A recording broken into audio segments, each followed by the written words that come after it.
www.podchef.motime.com Part 2, Chapter 3. I found 2 of my old schoolfellows with him. They seemed to be discussing an important matter. All of them took scarcely any notice of my entrance, which was strange, for I had not met them for years. Evidently they looked upon me as something on the level of a common fly. I had not been treated like that even at school, though they all hated me. I knew, of course, that they must despise me now for my lack of success in the service, and for my having let myself sink so low, going about badly dressed and so on, which seemed to them a sign of my incapacity and insignificance. But I had not expected such contempt. Simonov was positively surprised at my turning up. Even in old days he had always seemed surprised at my coming. All this disconcerted me. I sat down feeling rather miserable, and began listening to what they were saying. They were engaged in warm and earnest conversation about a farewell dinner which they wanted to arrange for the next day to a comrade of theirs called Zverkov, an officer in the army who was going away to distant province. This Zverkov had been all the time at school with me too. I had begun to hate him, particularly in the upper forms. In the lower forms he had simply been a pretty, playful boy whom everybody liked. I had hated him, however, even in the lower forms, just because he was a pretty and playful boy. He was always bad at his lessons and got worse and worse as he went on. However, he left with a good certificate, and he had powerful interests. During his last year at school, he came in for an estate of 200 serfs, and, as almost all of us were poor, he took up a swaggering tone among us. He was vulgar in the extreme, but at the same time he was a good-natured fellow, even in his swaggering. In spite of superficial, fantastic, and sham notions of honour and dignity, all but very few of us positively grovelled before Zverkov, and the more so, the more he swaggered. And it was not from any interested motive that they all grovelled, but simply because he had been favoured by the gifts of nature.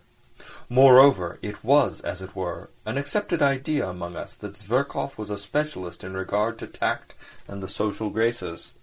This last fact particularly infuriated me. I hated the abrupt, self-confident tone of his voice, his admiration of his own witticisms, which were all frightfully stupid, though he was bold in his language. I hated his handsome but stupid face, for which I would, however, have gladly exchanged my intelligent one, and the free and easy military manner in the fashion of the 40s. I hated the way in which he used to talk of his future conquests of women. He did not venture to begin his attack upon women until he had the epaulettes of an officer, and was looking forward to them with impatience, and boasted of the duels he would constantly be fighting. I remember how I, invariably so taciturn, suddenly fastened upon Zverkov, when one day, talking at a leisure moment with his schoolfellows of his future relations with the fair sex, and growing as sportive as a puppy in the sun, he all at once declared that he would not leave a single village girl on his estate unnoticed, that was his droit de seigneur, and that if the peasants dared to protest, he would have them all flogged and double the tax on him, the bearded rascals. Our servile rabble applauded, but I attacked him, not from compassion for the girls and their fathers, but simply because they were applauding such an insect. I got the better of him on that occasion, but though Zverkov was stupid, he was lively and impudent, and so laughed it off, and in such a way that my victory was not really complete. The laugh was on his side. He got the better of me on several occasions afterwards, but without malice, jestingly, casually. I remained angrily and contemptuously silent, and would not answer him. When we left school, he made advances to me. I did not rebuff them, for I was flattered, but we soon parted, and quite naturally. Afterwards I heard of his barrack-room success as a lieutenant, and of the fast life he was leading. Then there came other rumours of his success in the service. By then he had taken to cutting me in the street, and I suspected that he was afraid of compromising himself by greeting a personage as insignificant as me. I saw him once in the theatre, in the third tier of the boxes. By then he was wearing shoulder straps. He was twisting and twirling about, ingratiating himself with the daughters of an ancient general. In 3 years he had gone off considerably, though he was still rather handsome and adroit. One could see that by the time he was 30 he would be corpulent. So it was to the Zverkov that my schoolfellows were going to give the dinner on his departure. They had kept up with him for those 3 years, though privately they did not consider themselves on an equal footing with him. I am convinced of that. Of Simonov's 2 visitors, one was Ferfitchkin, a Russianized German, a little fellow with the face of a monkey, a blockhead, who was always deriding everyone, a very bitter enemy of mine from our days in the lower forms, a vulgar, impudent, swaggering fellow who affected a most sensitive feeling of personal honour, though, of course, he was a wretched little coward at heart. He was one of those worshippers of Zverkov who made up to the latter from interested motives, and often borrowed money from him. Simonov's other visit, Trudolyubov, was a person in no way remarkable, a tall young fellow in the army, with a cold face, fairly honest, though he worshipped success of every sort, and was only capable of thinking of promotion. He was some sort of distant relation of Zverkov's, and this, foolishly as it seems, gave him a certain importance among us. He always thought me of no consequence whatever. His behaviour to me, though not quite courteous, was tolerable. "Well, with 7 roubles each," said Trudolyubov, 21 roubles between the 3 of us. We ought to be able to get a good dinner. Zverkov, of course, won't pay." "Of course not, since we are inviting him," Simonov decided. "Can you imagine," Ferfitchkin interrupted hotly and conceitedly, like some insolent flunkey boasting of his master the general's decorations, "can you imagine that Zverkov will let us pay alone? He will accept from delicacy, but he will order a half-dozen bottles of champagne." "Do we want a half-dozen for the 4 of us?" observed Trudolyubov, taking notice only of the half-dozen.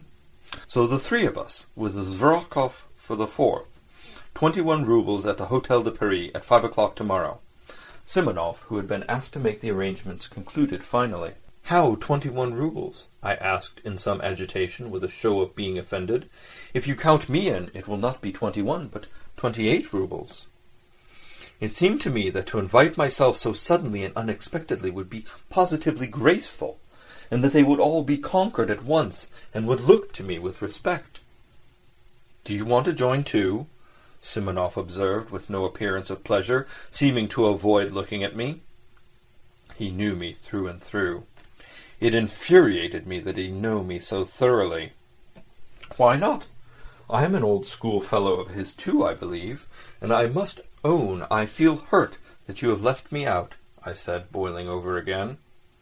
"And where were we to find you?" Ferfitchkin put in roughly.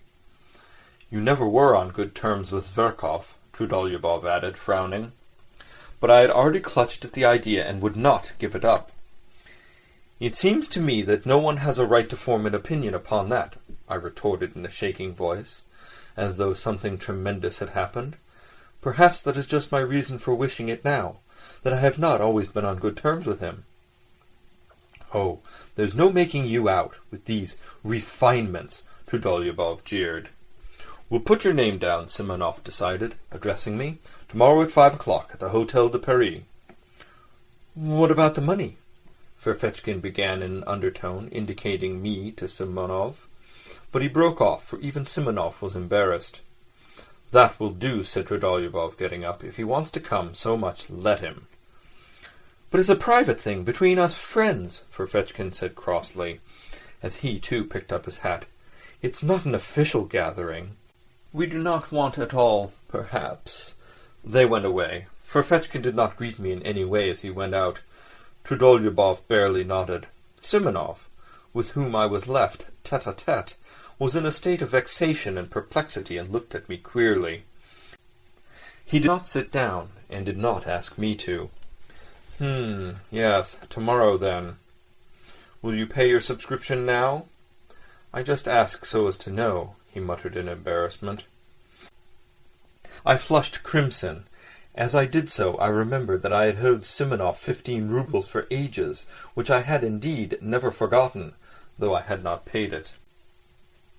You will understand, Simonov, that I could have had no idea when I came here. I am very much vexed that I have forgotten.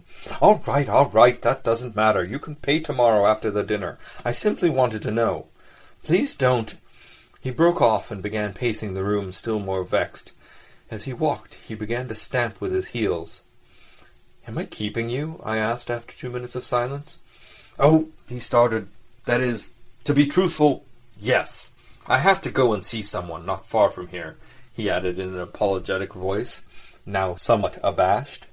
"My goodness, why didn't you say so?" I cried, seizing my cap with an astonishingly free and easy air, which was the last thing I should have expected of myself.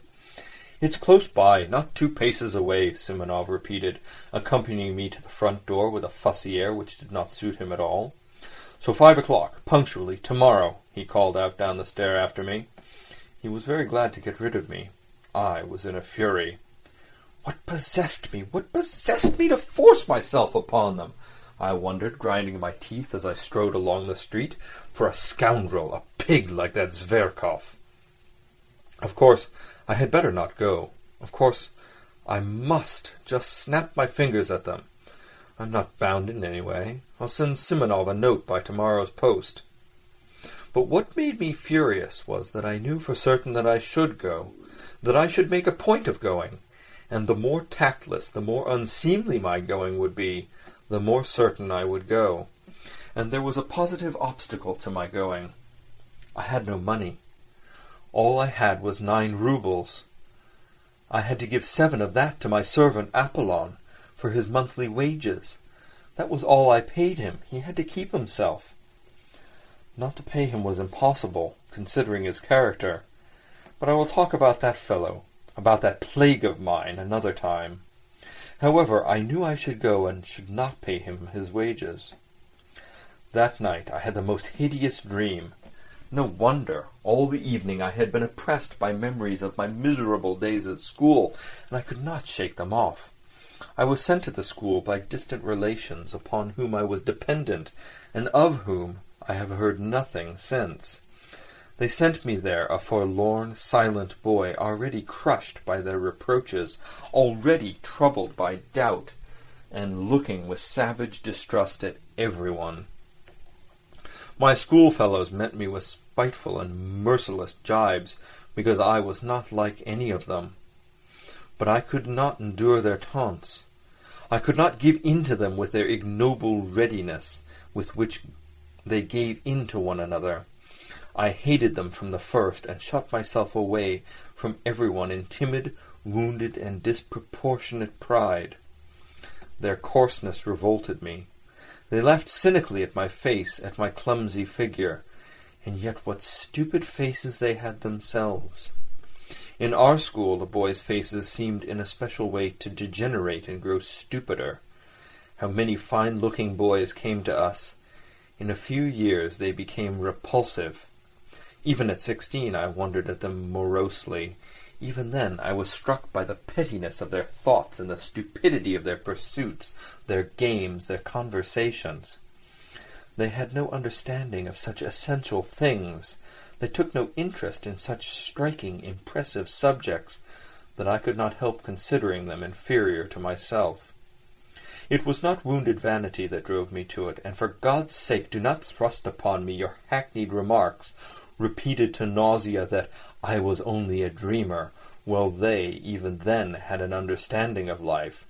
They understood nothing, and they had no idea of real life, and I swear that was what made me most indignant with them.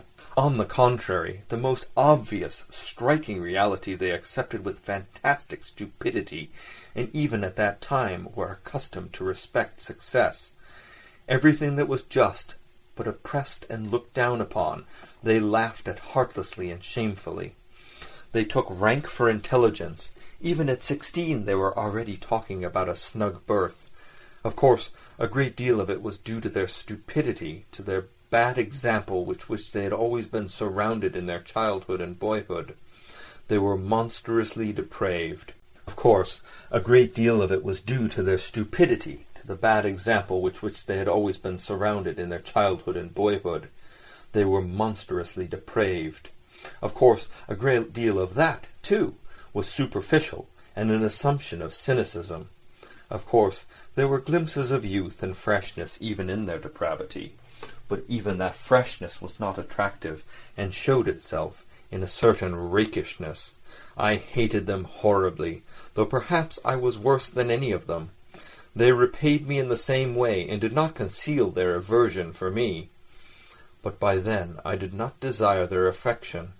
On the contrary, I continually longed for their humiliation. To escape from their derision, I purposefully began to make all the progress I could with my studies, and forced my way to the very top. This impressed them. Moreover, they all began by degrees to grasp that I had already read books none of them could read, and understood things, not forming part of our school curriculum, of which they had not even heard. They took a savage and sarcastic view of it, but were morally impressed, especially as the teachers began to notice me on those grounds. The mockery ceased, but the hostility remained, and cold and strained relations became permanent between us. In the end, I could not put up with it. With years, a craving for society, for friends, developed in me. I attempted to get on friendly terms with some of my schoolfellows. But somehow or other my intimacy with them was always strained, and soon ended of itself. Once, indeed, I did have a friend, but I was already a tyrant at heart. I wanted to exercise unbound sway over him. I tried to instill in him a contempt for his surroundings. I frightened him with my passionate affection. I reduced him to tears, to hysterics. He was a simple and devoted soul, but when he devoted himself to me entirely, I began to hate him immediately, and repulsed him, as though all I needed him for was to win a victory over him, to subjugate him, and nothing else. But I could not subjugate all of them. My friend was not at all like them either. He was, in fact, a rare exception. The first thing I did on leaving school was to give up the special job for which I had been destined, so as to break all ties, to curse my past, and shake the dust off my feet. And goodness knows why, after all that, I should go trudging off to Simonov's. Early next morning I roused myself and jumped out of bed with excitement, as though it were all about to happen at once. But I believed that some radical change in my life was coming, and would inevitably come that day. Owing to its rarity, perhaps, any external event, however trivial, always made me feel as though some radical change in my life were at hand.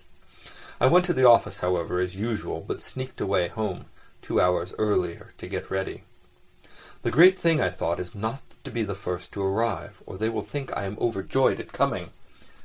But there were thousands of such greater points to consider, and they all agitated and overwhelmed me.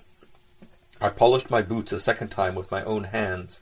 Nothing in the world would have induced Apollon to clean them twice a day, as he considered that it was more than his duties required of him. I stole the brushes to clean them from the passage, being careful he should not detect it for fear of his contempt. Then I minutely examined my clothes, and thought that everything looked old and worn and threadbare. I had let myself get too slovenly. My uniform, perhaps, was tidy, but I could not go out to dinner in my uniform. The worst of it was that on the knee of my trousers was a big yellow stain. I had a foreboding that that stain would deprive me of 9/10 of my personal dignity. I knew, too, that it was very poor to think so. But this is no time for thinking. Now I am in for the real thing, I thought, and my heart sank. I knew, too, perfectly well even then, that I was monstrously exaggerating the facts. But how could I help it? I could not control myself, and I already was shaking with fever. With despair I pictured to myself how coldly and disdainfully that scoundrel Zverkov would meet me, with what invincible contempt that blockhead Trudolyubov would look at me, and with what impudent rudeness the insect Ferfetchkin would snigger at me in order to curry favour with Zverkov, how completely Simonov would take it all in, and how he would despise me for the abjectness of my vanity and lack of spirit, and worst of all, how paltry, unliterary, commonplace it would all be. Of course, the best thing would be to not go at all, but that was most impossible of all.